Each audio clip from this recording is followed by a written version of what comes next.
வணக்கம் மக்களே. இன்றைக்கி நம்ம சமூக படங்கள் பற்றி பார்த்துடலாம். ஏன்னா இது எஸ்சி எஸ்டி பற்றி பேசுகிறேன்னு சமூக படங்கள் பற்றி பேசுகிறேன்னு தோணும். இருக்குது, அதுக்கு காரணம் இருக்குது. வீடியோ எண்டில் சினிமா நம்மளைய இப்படிலாம் ஏமாற்றுதா அப்படின்னு தோணும். எப்படிலாம் ஏமாத்துறாங்க அப்படின்னு நான் சொல்ல போகிறேன். வாங்க பார்க்கலாம். சமூக படம்னா என்னன்னு பார்க்குறதுக்கு முன்னாடி படம்னா என்ன அப்படின்னு பார்த்துடலாம். ஃபஸ்ட்டு நான் சினிமாவுக்கு ஏன் வந்தேன் அப்படின்னா, நான் கொஞ்சம் வித்தியாசமாக யோசிப்பேன். என்னோடய ஐடியாவை மக்கள்கிட்ட கொண்டு போய் சொல்கிறேன். அந்த ஐடியா மக்களுக்கு பிடிச்சிருந்துச்சி அப்படின்னா அந்த படம் ஹிட் ஆகும், பிடிக்கல அப்படின்னா ஃப்ளாப் ஆகிரும். ஒருவேளை அந்த படம் ஹிட் ஆகிடுச்சுன்னா என்னோடய ஐடியாவை நான் இன்னும் அதிகமாக நான் விற்பேன். நான் புரியுற மாதிரி சொல்கிறேன்னா, இப்போ நான் ஒரு ரைட்டர், ஸ்டோரிலாம் எழுதிட்டேன். அந்த ஸ்டோரி நான் ஒரு கேமராமேன்ட்ட சொல்கிறேன். அவரோட ஐடியாவை அது படமாக காட்டுவார். அந்த படத்தை கொண்டு போய் எழுதிட்டுருப்பார். அவர்கிட்ட கொடுத்த அப்படின்னா அவரோட ஐடியாவை வச்சு எங்கே கட் பண்ணணும், எங்கே ரேம்ப் பண்ணணும், எங்கே டிசால்வ் பண்ணணும் அப்படின்னு அவரோட ஐடியாவை அவுட்புட்டாக கொடுப்பார்.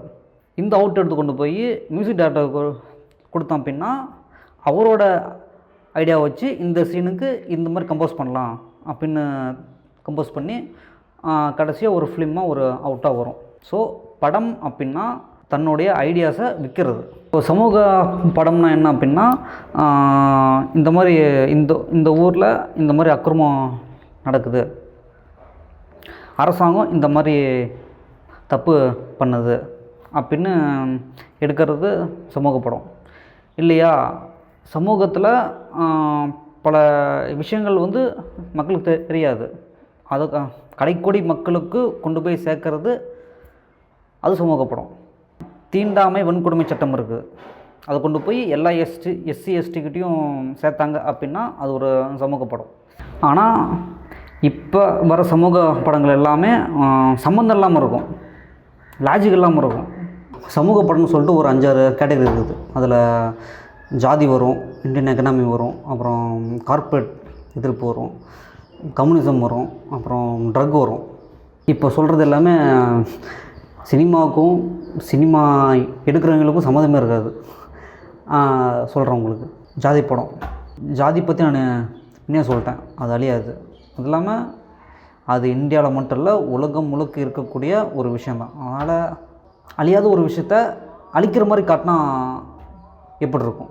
எக்கனாமி, இப்போ நான் ஒரு ஃபிலிம் மேக்கர், நான் எடுக்கிற எல்லா படத்துலேயும் நாட்டை காப்பாற்றுங்க, டேக்ஸ் தான் நம்ம நாட்டோட முதுகெலும்பு, அதனால் டேக்ஸ் கட்டுங்க, டேக்ஸ் கட்டி நாட்டை காப்பாற்றுங்க அப்படின்னு சொல்லுவாங்க.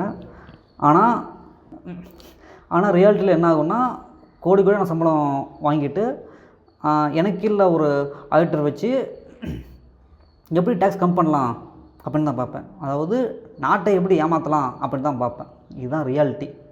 கார்ப்பரேட் எதிர்ப்பு, இந்த கார்ப்பரேட் எதிர்ப்பு எப்படி வந்துச்சுன்னு தெரில. கார்ப்பரேட் தான் நம்மளை அழிக்குது, கார்ப்பரேட் தான் நம்மளை வாழ விட மாட்டேங்குது அப்படின்னு சொல்லி படத்தை எடுத்துகிட்டு அந்த படத்தை அதே கார்ப்பரேட் தான் விற்பாங்க.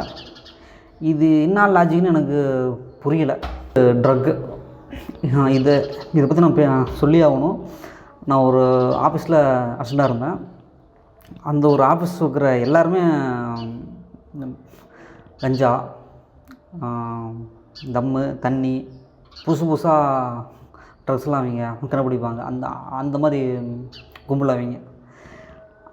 அந்த மாதிரி ட்ரக்ஸ்லாம் அடிச்சுட்டு என்ன கதை எழுதுவாங்கன்னா, ட்ரக்ஸ் சமுதாயத்தை ஒழிக்குது, ட்ரக்ஸ் இல்லாத சமுதாயத்தை உருவாக்கணும் அப்படின்னு சொல்லி கதை எழுதுவாங்க. எனக்கு கோவம் வரும். டேய், இதுதான் சினிமாவுக்கும் ரியாலிட்டிக்கும் இருக்கிற வித்தியாசம். இது தப்பு கிடையாது. ஏன்னா சினிமாவில் நீங்கள் என்ன வேணாலும் காட்டலாம், இப்படி வேணாலும் காட்டலாம். இதை நீங்கள் டிஃப்ரென்ஷியேட் பண்ணிட்டீங்க அப்படின்னா சினிமாவாக பார்ப்பீங்க. அதை நீங்கள் இன்டெப்த்தாக நீங்கள் எடுத்துக்க மாட்டீங்க. கம்யூனிசம், கம்யூனிசம்னா என்ன அப்படின்னா பசிக்கு அப்புறம் சாப்பிட்ற இட்லி அது ஒன்று கிடையாது. ஓகே, இப்போ எப்படின்னா கம்யூனிசம் யார் வேணாலும் பேசலாம், ஆனால் சினிமாக்காரங்க பேசவே கூடாது. இப்போது ஷூட்டிங் ஸ்பாட்டில் ப்ரொடக்ஷனில் ஒருத்தங்க தட்டு கழுவுவாங்க, அவங்களுக்கு ஒரு சம்பளம் ஆயிரக்கணக்கில் இருக்கும். அப்புறமேட்டு லைட்மேனுக்கு ஒரு சம்பளம், அதுக்கு ஒரு ஆயிரக்கணக்கில் இருக்கும். எடிட்டருக்கு ஒரு சம்பளம், அது லட்சக்கணக்கில் இருக்கும். கேமராமேனுக்கு ஒரு சம்பளம், அது கோடிக்கணக்கில் இருக்கும். டைரக்டருக்கு ஒரு சம்பளம், அது கோடிக்கணக்கில் இருக்கும். ஹீரோவுக்கு ஒரு சம்பளம், அது கோடிக்கணக்கில் இருக்கும். இது எப்படி கம்யூனிசம் ஆகும்? கம்யூனிசம்னா என்ன? எல்லோரும் ஒன்று, எல்லாத்துக்கும் ஒரே சம்பளம், அதுதானே கம்யூனிசம்.